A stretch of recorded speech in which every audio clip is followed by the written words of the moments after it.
means spring or new. And today we have a new speaker for us. Our headliner is distinguished Toastmaster Brendan James Murphy. He's the immediate past president of Laugh Lovers Toastmasters in California. He is the past 57 District Toastmaster of the Year, past District 57 Table Topics champion, and the humorous speech champion in 57.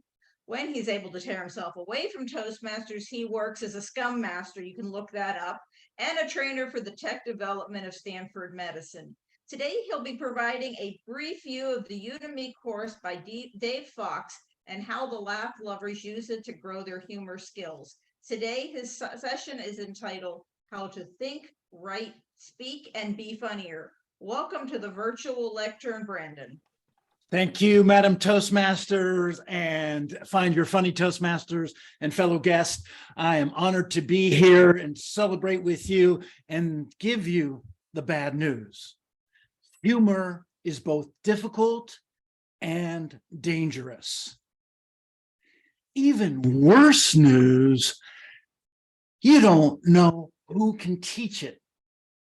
In our club and Laugh Lovers, when I was president last year, we brought in a lot of guest speakers. Some were great and had great suggestions, but most were just funny. They were entertaining, but they did not enlighten. In desperation, our Vice President of Education found a Udemy course that I want to share with you, give you a little taste today that we have used ever since. And I'm going to give you the first video and talk about it, going to ask you some questions and explain how we use it. And then I will vamoose as I go off to church to pray for my immortal soul, which is a little bit green right now. So let's go with this right here. And I'm going to show you the first video from the course. Let's do it. I want to begin by dispelling a horrible myth people apply to both writing and humor. Being a gifted or talented writer, or having a great sense of humor, is an overblown concept. And at the risk of sounding melodramatic, I believe these are destructive ideas. They scare people who aren't yet so far along in their writing or comedic journeys into believing that a chosen few of us were born with a superpower they don't have. Too many people slouch into my in-person workshops looking petrified because they're convinced they don't have it in them to learn the things they're in the class to learn. Well, at least they're there. I wonder how many people never pursue writing because they're convinced they just aren't gifted. Far more than it's a gift, writing is a skill. Anyone of close to average intelligence can become great at it. Sure, it might come more easily to some people than others, but like so many other skills, playing an instrument or a sport, or working as a computer programmer, a plumber, a pastry chef, or a rocket scientist, the more you practice, the better you get. People sometimes tell me I'm lucky to be a good writer. They mean this as a compliment, but what they're suggesting is that I just kind of wandered out of my mother's womb one day and poof, I got to become a professional writer. Effortlessly. How lucky! Luck is what happens when you win the lottery. Skills we get good at through practice. Would you tell your doctor he or she is lucky to know how to do brain surgery? Would you tell your auto mechanic he or she is lucky to know how to fix cars? Yo-Yo Ma didn't become the world's greatest cellist through luck. He did so by practicing 39 hours a day. Muhammad Ali was not the greatest boxer in history because he was lucky. He got that way by training, working out, and getting punched in the face a lot in his early days. So as we get started, please gently tell your writing insecurities they need to go elsewhere. Don't let them defeat you. If you practice, if you write and rewrite as much as possible, welcome constructive criticism with an open mind, and exercise patience with this gradual process, you will become a great writer. The same holds true for humor. Again, I'll concede it comes more naturally to some people than others. Some people are born or raised with personalities that ooze quirkiness. Some have attitudes or outlooks that enable them to spot humor more readily. But like writing, and boxing, brain surgery, and playing the cello, humor is a skill you can learn and improve upon over time. Professional humorists, pick your favorite, spend years honing their skills, streamlining their jokes, writing, rewriting, accepting feedback, studying their peers, taking risks, making mistakes, getting up after getting punched in the face, metaphorically if not physically, and polishing their comedy. Sometimes they put it out there even when they're not sure it's perfect. Gradually, they get better at what they do. I truly believe anyone can become a great writer and a great humorist if they practice. If they practice. Professional humor skills don't magically appear overnight. Developing these skills takes time. Practice is 1/3 of the equation. Studying different techniques and being open to feedback and coaching are the other 2. We are going to do all 3. And don't let studying different techniques scare you. This is going to be fun. All right. Now, once again, Dave Fox is a humorist and travel writer, and he integrates humor to share information that he wants to educate people with. And in doing this Udemy course, he has helped our group find how to develop better humor content.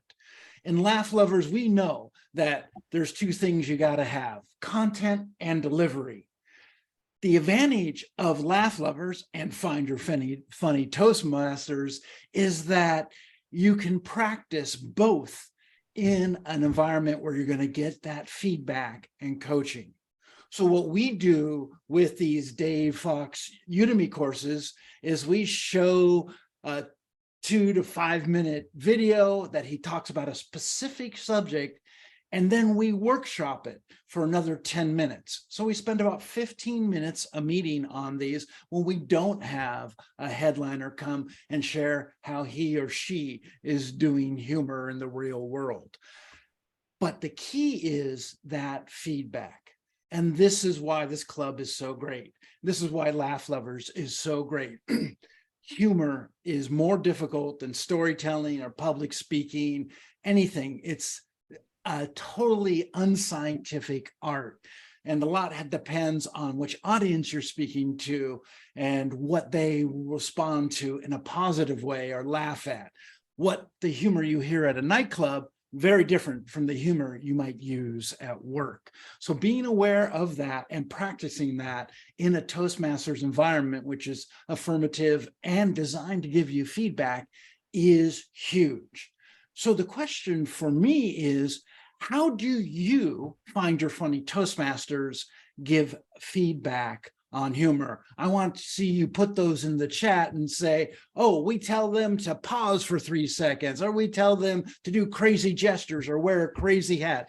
Not insulting anybody who wears a hat here. So how do you do that? Put that in the chat right now. And I want to see how you give feedback so that people grow.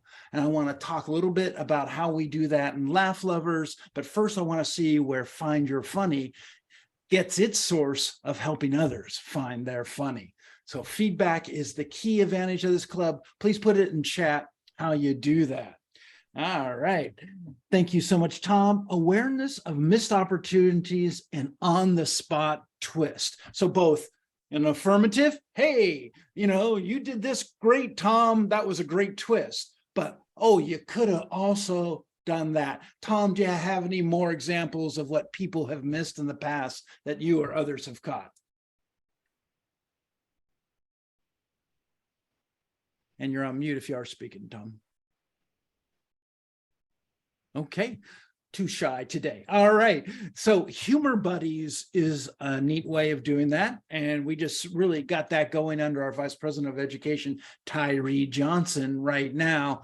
And the Humor Buddies pairing up and saying, hey, I saw your speech today. I'm going to write you an email, give you some additional feedback. Very powerful. And use that Humor Buddy as well. And the idea of saying, take a simple situation and exaggerate. And a lot of times that's delivery and saying, okay, you got some great content there and you can exaggerate. Or you've got some serious content there, add the humor, not by changing the words, but exaggerating through your delivery. Very good. Satire, sarcasm can be very funny and very dangerous. Just want to emphasize that, because if people don't catch that you're being sarcastic or satirizing something, they think you're just being mean.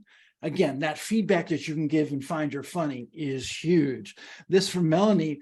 Around a room of evaluations, often in addition to others' humor, I like a new idea. So again, Do you guys do 5 minutes of round robin evaluations? That if you do, that's great. We only do 3 minutes and then we have an assigned evaluator, which I disagree with, but it's still a great way of having content delivered to the person, giving that feedback along the way. Use the callback methods with play on words. I'm a punster at heart and nobody likes me because of that, but I like myself, so that's okay. And then use a Zoom screen. I walk away from the screen using whatever you have to get people to laugh. So being able to give that feedback to people and say, hey, Tom, I like how you moved the camera around and added some energy as well. Or Tyra, you'll be looking for puns. This is what is great about Find Your Funny Toastmasters. And what I like about Laugh Lovers Toastmasters, we give the feedback. So what we do with our ed sessions when we're using the Udemy course by Dave Fox, we play it for a few minutes, then we split up in groups. We can use Zoom rooms. We also have a live audience, and we'll mix up our live audience rooms and our Zoom rooms. We give them an assignment and they come back, and the assignment was to apply the lesson from the video.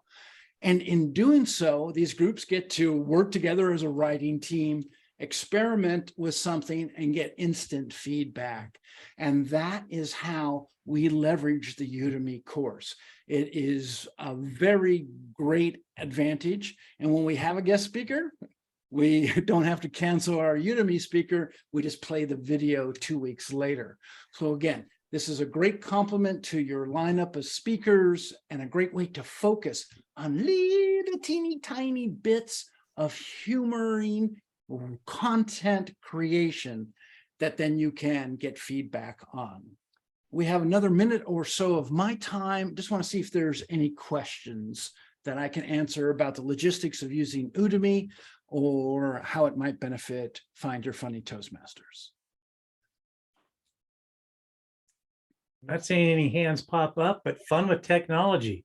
Practice with the Zoom so that it's really clear is always a challenge. Yeah, no, it's fantastic. It's a great skill to use, and being able to do that with an audience in a long distance, very powerful. I'm going to throw out there too, is my professional presenter friends. The better you are on Zoom, they are back to their high fees of trainers with Zoom around the world. Absolutely. I use humor in my training. I offer 2 3-hour training classes a week. And if I didn't have humor in there, the audience would go to sleep. The material's so dry. And it's, again, Laugh Lovers Toastmasters that has empowered me to do so. Kennedy has a good question in there. How and why did you choose Dave Fox? That was our vice president of education. She found it on Udemy, and she just did there. And Dave Fox is a travel writer. I've never heard of him before, but how he breaks down the information in little teeny tiny bite-sized chunks enables us to have a 15-minute ed session in addition to everything else that we do in Laugh Lovers. So wearing the green. With that, again, the bad news is that humor is difficult and dangerous, but in these clubs, Find Your Funny Toastmasters, Laugh Lovers, you can get the feedback to learn how to derive the content and deliver it in a way to entertain and enlighten. Thank you, Madam Toastmaster. Thank you, Find Your Funny Toastmasters. Thank you, Brendan. I appreciate that. And to go and our next, we have a speaker next. I'm sorry, first, I think I skipped ahead. We have a funny word master, which we like to do. Stephanie Bonnie Byrne, welcome to the virtual lectern to give us our funny word of the day. Okie dokie. Well, that's not the word. The word is argy-bargy. It means a vigorous discussion, a dispute, or an argument. Used in a sentence, the committee presented its findings but allowed no argy-bargy on the results. I will be listening for that, as well as exceptional use of the English language or any murderous use of the English language. English language, that's one right there. I'll give my report when asked.